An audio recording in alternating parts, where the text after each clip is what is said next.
Hello नमस्कार दोस्तों, एक बार फिर से स्वागत है हमारे इस यूट्यूब चैनल एजुकेशन आप तक में। दोस्तों आज हम बात करेंगे नेक्स्ट टॉपिक पर। कल हमने क्लास के बारे में जाना था कि क्लास को कैसे आइडेंटिफाई करते हैं, सिर्फ इतनी बातें की थी। आज एक फाइनाइट और नॉन फाइनाइट जिस तरह के क्लास हमारे पर्सन में आजकल पूछे जाते हैं आरपीएससी के एग्जाम में या कोई भी एग्जाम जो हाई लेवल का, और यहाँ मैं एडवांस इंग्लिश की तरह ही पढ़ाने की कोशिश करूँगा। तो दोस्तों इसके अंदर क्या होता है, फाइनाइट और नॉन फाइनाइट क्लास को किस तरह से आइडेंटिफाई करेंगे। पहली चीज तो हमें ये देखनी होगी कि फाइनाइट है क्या, नॉन फाइनाइट है क्या। आप किताबों में भी बहुत से पढ़ते हैं, लेकिन मॉडर्न अप्रोच है, एमएचएम के अंदर आती है, तो थोड़ा सा डिफरेंट वे में हमें सीखना होगा। तो चलिए शुरुआत करते हैं आज की इस क्लास की। दोस्तों सबसे पहले जिस तरह से आप हेडिंग देख रहे होंगे, फाइनाइट और नॉन फाइनाइट क्लास क्या होते हैं, तो देखिए दोस्तों, सबसे पहले मैं आपको ये बताना चाहता हूँ कि ये दोनों क्या हैं, वर्ब के ही पार्ट हैं। किस चीज के पार्ट हैं दोस्तों? वर्ब के पार्ट हैं दोनों। किसके? जैसे कि आपने एक नाम पढ़ा होगा फाइनाइट वर्ब। अब यहां पर आपको वर्ब का नॉलेज होना जरूरी है। और दूसरा पार्ट वर्ब का कौन सा होता है? Non finite. वैसे थोड़ा बहुत हिंट मैंने कल आपको दिया था इसी का, जो आपको पता भी होगा अगर पहली क्लास देखी है तो आपने क्लास की उसके अंदर। तो देखिए दोस्तों, फाइनाइट क्या होती है, यहां मैं आराम से आपको बताने जा रहा हूं कि फाइनाइट क्या होती है। लेकिन एक बात ध्यान रखनी योग्य ये है कि आपको इधर आप देख रहे होंगे, पहले आपको वर्ब का नॉलेज होना जरूरी है दोस्तों। किस चीज का नॉलेज होना जरूरी है? क्योंकि देखो यहां मैं फाइनाइट के पास जा रहा हूं, नॉन फाइनाइट के पास जा रहा हूं, लेकिन इससे पहले एक नाम आ रहा है वर्ब। तो आई थिंक आपको इस तरह का जो हमारी वर्ब्स होती हैं, जितनी भी टेंस बताने वाली हो, चाहे मेन वर्ब हो, इन सब का नॉलेज होना जरूरी है। तो मैं आपको ये बताऊंगा पहले कि वर्ब होती कितनी है। पहली चीजें ये, क्योंकि मैं अभी थोड़ा इसके लिए रुकूंगा आपको, क्योंकि इसके बारे में जानकारी दूंगा। पहली बात, वर्ब होती कितनी है। तो आप सभी जानते होंगे 4 से 5 वर्ब मानी जाती हैं मुख्य रूप से, और होती ही इतनी है। वैसे आप 1 2 3 ऐसे करते हो, जैसे कि मैं एक सारणी बनाता हूं वर्ब की फॉर्म की, इधर से कि वर्ब की फॉर्म कितनी होती है। टोटल 5 फॉर्म होती हैं वर्ब की। कितनी फॉर्म होती हैं दोस्तों? टोटल 5 फॉर्म होती हैं। पहली कौन सी होती है? जिस तरह से एक नाम आता है आपका बेस फॉर्म, जिसे हम नाम देते हैं बेस फॉर्म। दूसरा आता है प्रेजेंट सिंपल की, जो इंडेफिनेट टेंस में आती है। और मैंने कहा भी था टेंस आएंगे तब बताऊंगा, इंडेफिनेट और सिंपल में भी फर्क है, लेकिन फिर भी हम मान लेते हैं प्रेजेंट जो टेंस के अंदर आती है, कौन से में? सिंपल में आती है ये ज्यादातर। ये सिंपल या इंडेफिनेट एक बार ऐसे ही मान लो आप, जैसे कि मानते आ रहे हो, लेकिन इनमें फर्क है।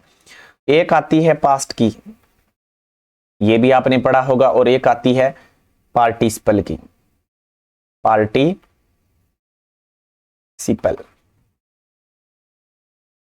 और ये दोनों पार्टिसिपल्स जो होते हैं, इसके अंदर ध्यान रखें 2 तरह की होती हैं। एक तो प्रेजेंट की होती हैं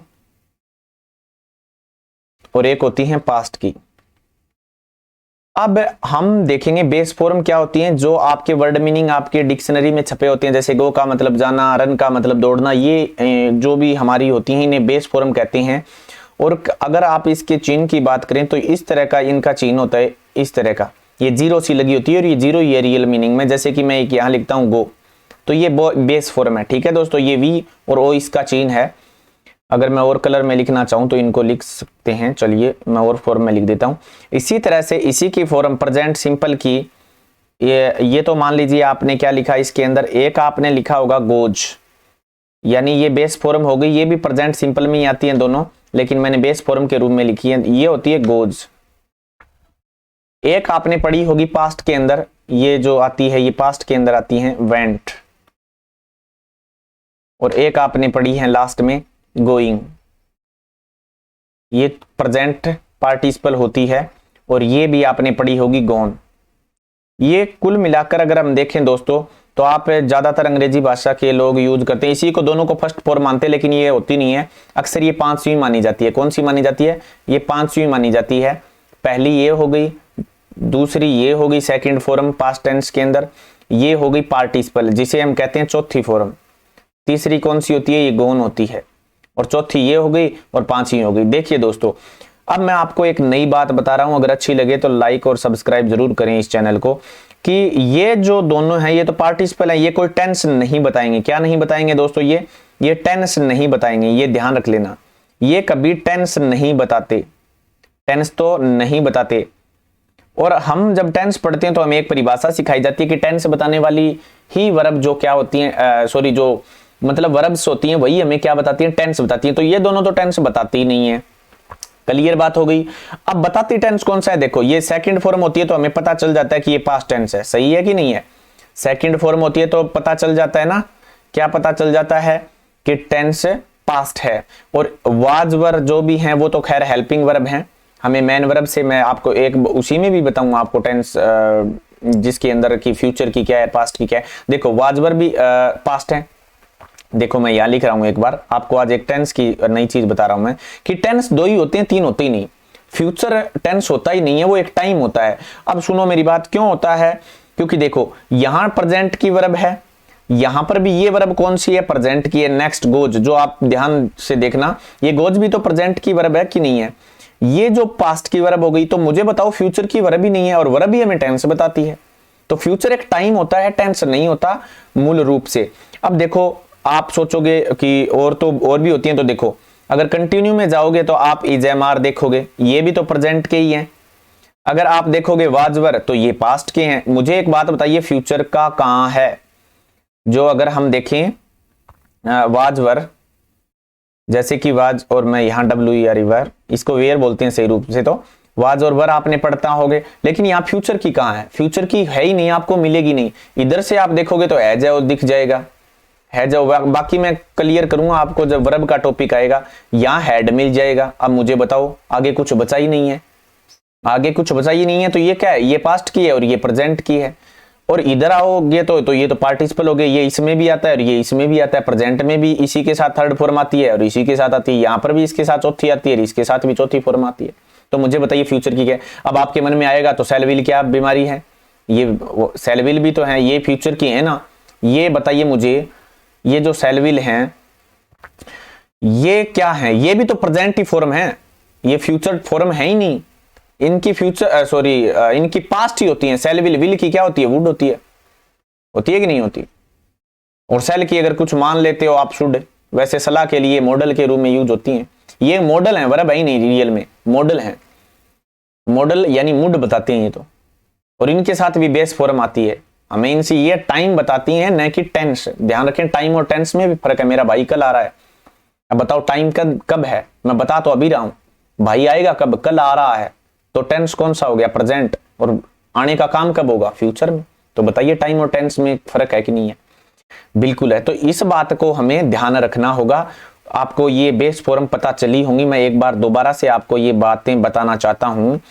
क्या बताया अभी हमने, क्या डिस्कस किया कि वर्ब कितनी है टोटल, वर्ब 5 प्रकार की हैं। जैसे कि मैं आपने अभी पढ़ा होगा बेस फॉर्म 5 प्रकार की होती हैं, इसमें is am are was were, ये सारी की सारी। ध्यान रखें हमेशा टेंस हमेशा जो भी सेंटेंस या क्लॉज होगा, टेंस हमेशा पहली वर्ब ही बताएगी। क्या बताएगी, टेंस हमेशा पहली वर्ब बताएगी, पहली वर्ब बताएगी।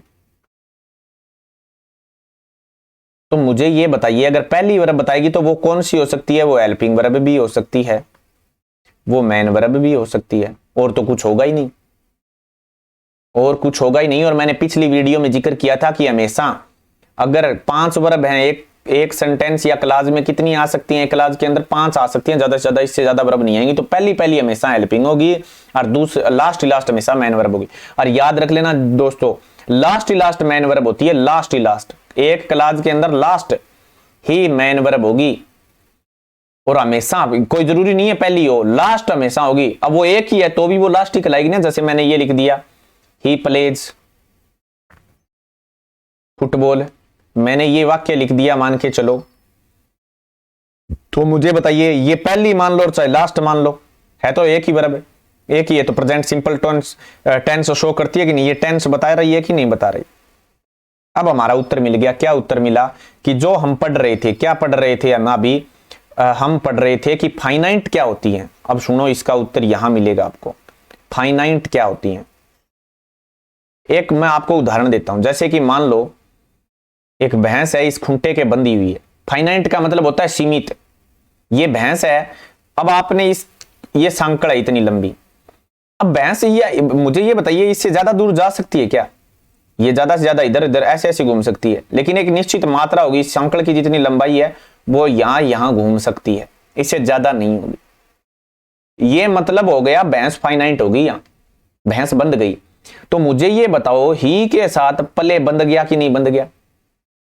क्यों? क्योंकि ये ऐसा लगा, किसके कारण लगा? इस ही के कारण ही लगा। मैं ये बात नहीं पढ़ाना चाहता, ये किताबों में है, मैं आपको आसानी के साथ बताऊंगा। ये तो है किताबी रूल कि बंद गया, ये बंद गया, नंबर का प्रभाव और फलान का प्रभाव, ऐसा जरूरत ही नहीं है आपको। तो जरूरत ये बात की ध्यान रखने की आपको कि हमेशा जो ये वर्ब होती है ना, ये वर्ब पहली कौन सी देखनी है आपको? पहली वो कौन सी हो सकती है? वो हेल्पिंग भी हो सकती है और वो मेन वर्ब भी हो सकती है। दोनों में कोई हो, ये तो पहचाननी आनी चाहिए भाई। आप +2 के बाद एग्जाम की तैयारी कर रहे हैं तो सुनो मेरी बात ध्यान से। अगर वो दोनों फाइनाइट हैं, अगर फाइनाइट, अभी फाइनाइट का पता ही नहीं है आपको, तो याद रख लेना, ये टेंस बताएंगी। क्या बताएंगी? टेंस बताने वाली, टेंस बताने वाली, टेंस बताने वाली ही क्या होती है दोस्तों? फाइनाइट वर्ब होती हैं। टेंस बताने वाली ही फाइनाइट वर्ब होती हैं। बताओ ये टेंस बताती है कि नहीं बताती? इज एम आर में लिख देता यहां, मान लो ही इज प्लेइंग लिख देता, ही एम तो खैर आई के साथ आता है, ही वाज लिख देता, ही हैज लिख देता, तो क्या ये टेंस नहीं बताती? ये पास्ट का बता रही है, ये प्रेजेंट का बता रही है, ये परफेक्ट का बता रही है। बता रही है कि नहीं बता रही? और ये टेंस बता रही हैं, तो ये सोच लो कि ये फाइनाइट वर्ब ही है, नॉन फाइनाइट नहीं है। टेंस बताने वाली वर्ब है हमेशा क्या होती हैं? फाइनाइट होती हैं। तो बीमारी बच गई जी। नॉन फाइनाइट क्या होगा फिर? तो जो टेंस नहीं बताएंगी वो सारी वर्ब नॉन फाइनाइट में आ जाएंगी। यानी क्या लिख देंगे? Tense less. एक शब्द में ही काम हो गया, टेंस लेस। टेंस लेस जो भी हैं वो सारी की सारी नॉन फाइनाइट है। अब दिक्कत ये, क्या दिक्कत है? दिक्कत ये है कि टेंस बताने वाली वर्ब टोटल होती कितनी है, हमें ये भी बता दें आप। ठीक है दोस्तों, तो मुझे एक बात बताओ, टेंस बताने वाली टोटल वर्ब होती हैं, टोटल वर्ब 28 होती हैं। टोटल कितनी होती हैं? 28। टोटल कितनी होती हैं दोस्तों? 28 वर्ब होती हैं, ध्यान रख लेना। अब इसमें से फाइनाइट कितनी होंगी? फाइनाइट होंगी 24। 24 तो होती हैं फाइनाइट, और 4 होती हैं नॉन फाइनाइट। 4 क्या होती हैं? Non finite. अब ये 24 कौन कौन सी होंगी भाई? 24 कौन कौन सी होंगी? अब सुन लो, देख लो 24 कौन कौन सी होंगी। बी की फॉर्म होती है इज, एम आर, ये हो गई 3। फिर होती हैं डू की, डू, डज और डिड, ये 3 होती हैं इनकी। और एक आगे आता है फिर आपका हैव परिवार। अब हैव की has, have, had, has, have, had. तो मुझे ये बताओ टोटल कितनी होंगी? 3 तो ये होंगी, और 3 ये हो गई, और 3 ही ये होगी। सॉरी, इसके मैंने ये 2 रह गई, ये 5 होती हैं। इज, एम, आर और वाज, वर। टोटल कितनी होंगी दोस्तों? 5। 5 और 3 8, 8 और 3 11। टोटल ये कितनी होगी? 11। तो ये हो गई। और टोटल अब मॉडल, अब मैं आपको वर्ब वाले टॉपिक में बताऊंगा, जितने भी मॉडल्स हैं वो टोटल कितने होते हैं? 13। तो 13 मॉडल प्लस 11 ये हो गई, तो टोटल कितनी होगी? 24 हो गई कि नहीं हो गई? अब आप सोचोगे जी 4 ये कहां गई जो आपकी नॉन फाइनाइट है? तो नॉन फाइनाइट वाली हम लिखेंगे येलो कलर में। तो नॉन फाइनाइट वाली कौन सी होती हैं जी, ये बताओ। तो ये 4 देखो, पहली तो आपने पढ़ी होगी बीइंग, या बी भी पढ़ते हो, बी हो गई। दूसरी बीइंग पढ़ते हो कि नहीं पढ़ते? बी बीइंग, और एक आप पढ़ते हो बीन, और एक आप पढ़ते हो हैविंग। ये होती हैं नॉन फाइनाइट। क्लियर हो गई? अब सारी बच गई मेन वर्ब। तो भाई टेंस बताएंगी तो हो जाएंगी फाइनाइट, और टेंस नहीं बताएंगी वो सारी की सारी हो जाएंगी नॉन फाइनाइट, क्योंकि मैन वर्ब का कोई तोड़ नहीं है, वो तो लाखों है। आपको पता होगा जितने वर्ड मीनिंग उतनी मैन वर्ब। तो जो टेंस बताएंगी वो तो कहलाएंगी फाइनाइट, और जो टेंस नहीं बताएंगी वो कहलाएंगी नॉन फाइनाइट वर्ब। दोस्तों क्लियर हुई या नहीं हुई ये बात? उम्मीद है आपको क्लियर हुई होगी। तो अब हम आगे देखेंगे इसको कि इसको करते कहते हैं। जैसे कि मैं एक उदाहरण के तौर पे बता रहा हूं, जैसे ही प्ले क्रिकेट, कोई लड़का है क्रिकेट खेलता है, तो बताइए ये टेंस बता रहा है कि नहीं बता रहा? कौन सा टेंस बता रहा है? प्रेजेंट है सिंपल। तो प्रेजेंट सिंपल अगर टेंस बता रहा है तो ये फाइनाइट वर्ब हो गई कि नहीं हुई? हमें ये बताना है कि ये टेंस कौन सा है। टेंस कौन सा है? तो प्रेजेंट सिंपल है, इसी से टेंस का पता चला। इसी तरह से मैं एक और वाक्य लिख देता हूं, ही प्लेड फुटबॉल, वह फुटबॉल खेलता है। तो मुझे ये बताइए अब इससे टेंस का पता चला कि नहीं चला? क्या कि ये पास्ट टेंस है, और टेंस बता रही है तो वो फाइनाइट क्या होगी? वर्ब होगी। और फाइनाइट है तो ये क्लाज पूरा का पूरा क्या है? फाइनाइट क्लाज कहलाएगा। ये क्या कहलाएगा? फाइनाइट क्लाज कहलाएगा। ये भी टेंस याद रखें, जो पहली वर्ब होगी ना, पहली वर्ब अगर फाइनाइट है तो फाइनाइट क्लाज, अगर पहली वर्ब फाइनाइट नहीं है तो फिर वो फाइनाइट क्लाज नहीं होगा। जो टेंस बताएगी वही देखना आपको, पहली वर्ब यही है टेंस बताने वाली, क्योंकि टेंस बताने वाली पहली आती है, और वो जो अगर फाइनाइट है तो फिर याद रखें ये पूरा का पूरी महाभारत अगर क्लाज पूछ ले कि कौन सा है, तो ये दोस्तों फाइनाइट क्लाज है। ठीक है, दो चार उदाहरण और देखते हैं इसके, दो चार उदाहरण हम देखेंगे तो पता ज्यादा चलेगा आपको। देखो दोस्तों, सी वाज वॉचिंग टीवी, मैंने एक लाइन लिखी, ये सी वाज वॉचिंग टीवी नाम लिख दिया। एक उदाहरण आप थोड़ा सा अंदाजा लगाइए, इतने में दो चार और लिखता हूं। They were reading English, they were reading English. इसी तरह से मैं लिखता हूं they had done their work, they had done their work, उन्होंने अपना काम कर लिया। इसी तरह से मैं लिख देता हूं कि सी हैड सही नहीं लिखा, they had done their work, she have या she has been playing since morning. अब मैंने ये दो चार वाक्य लिखे हैं, आई होप कि ये आपकी हेल्प करेंगे समझने के अंदर। देखिए इनको समझते हैं। पहली बात, पर्सन क्या पूछेगा? पर्सन ये पूछेगा कि बताइए ये क्लाज कौन सा है, फाइनाइट है कि नॉन फाइनाइट क्लाज है, क्योंकि हम टॉपिक इसी का कर रहे हैं तो इसी का ही। आपको कुछ नहीं करना, आपको ये देखना है कि पहली वर्ब कौन सी है। तो पहली वर्ब टेंस बताने वाली है कि नहीं है, देख लो। पहली अगर टेंस बताने वाली है तो वो क्या है? फाइनाइट वर्ब होगी ही होगी। क्या होगी? वो फाइनाइट वर्ब होगी ही होगी। और मैंने कहा 24 हैं, तो क्या ये 24 में नहीं आती दोस्तों? ये रही बात, ये इसके बंदी हुई है बेचारी के, ये तो पार्टिसिपल है, ये कोई टेंस थोड़ी बता रहा है। अभी हमने कहा था ना प्रेजेंट पार्टिसिपल है, ये तो क्या है? प्रेजेंट है पार्टिसिपल है। इसी तरह से तो ये क्या कहलाया फिर? पूरा का पूरा फाइनाइट क्लोज। ठीक है, उम्मीद है आपको आइडेंटिफिकेशन करनी आ गई होगी, बहुत ही इजी सा है दोस्तों। यहां पर भी ये क्या है? 24 में है कि नहीं है? 28 याद कर लो अगर वैसे नहीं है तो। इज एम आर वाजबर बी याद रखो, बी डू हैव, तीन और ये मॉडल भी सेल भी लागे, तो वो जैसे कि एक उदाहरण लिख देंगे हम बाद में। ये भी क्या है? फाइनाइट है ना, तो ये फाइनाइट है, पूरा का पूरा क्या हो गया? क्लोज हो गया। ये पूरा का पूरा फाइनाइट है, क्लोज। इसी तरह से ये रही, या हैड, हैव की एज हैव हैड तीनों में था ना, ये तीनों में था, तो ये भी फाइनाइट क्लाज। इसी तरह से ये रहा इधर, ये भी फाइनाइट क्लाज। पहली वर्ब भी देखनी है, और मैंने क्या कहा था? पहली वर्ब हमेशा क्या होती है? हेल्पिंग वर्ब या मेन वर्ब।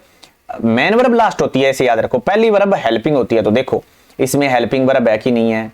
हाँ, कोई जरूरी नहीं है हेल्पिंग वर्ब हमेशा आए, लेकिन होगी तो हेल्पिंग वर्ब होगी ना, तो वो टेंस बताएगी ये हेल्पिंग वर्ब है। और लास्ट लास्ट देख लो मेन वर्ब है, ये ले रही मेन वर्ब लास्ट। यहां ये लास्ट है तो ये मेन वर्ब है, यहां ये लास्ट नहीं है, देख लो लास्ट तो ये है, तो यहां पर ये मेन वर्ब है और ये हेल्पिंग वर्ब है, जिसे एक्जुलरी भी कहते हो। तो ये भी रही, ये क्या आ गई, ये नॉन फाइनाइट आ गई। आप ऐसे बोलोगे इसको ना, झूठी बात। ये क्या है दोस्तों, इसके साथ अटैच है। हाँ, अगर इसको अकेले में पूछा जाए तो बीन आपने कहां पढ़ा था, अभी आपने नॉन फाइनाइट में पढ़ा था। नॉन फाइनाइट में क्या पढ़ा था आपने, बीन को पढ़ा था। ठीक है, तो ऑप्शन के आधार पर आपको कुछ प्रश्न करने होते हैं। तो नॉन फाइनाइट पढ़ा था, तो रियल में तो ये क्या है, नॉन फाइनाइट वर्ब भी है। और पहली बात आपको यहां तो पूछेगा ही नहीं, बीच में फंसा रखी है, तो स्पेशल अलग से थोड़ी पूछेगा ये, क्योंकि आप ऐसे तो याद ही रख लेते हैं। पर ये एक पूरी की पूरी वर्ब फ्रेज है। वो सेंटेंस क्लाज पूछेगा कि ये क्लाज बताओ, तो ये फाइनाइट क्लाज हो गया। क्यों, आपको ये देखना है पहली वाली, ये मॉडर्न अंग्रेजी है। एक मैं मॉडल का भी लिखा देता हूं, जैसे देखो he can do this work, he can do this work, वह इस काम को कर सकता है। तो ये कैन आ गया, ये मॉडल है, मॉडल है तो 28 के अंदर है, और 28 के अंदर है तो ये फाइनाइट क्लाज हो गया, इसमें कोई संदेह नहीं है। उम्मीद करता हूं दोस्तों ये क्लास आपको अच्छी लगी होगी। अच्छी लगी है तो लाइक और सब्सक्राइब जरूर करें। धन्यवाद। फिर अगली क्लास में हाजिर होंगे।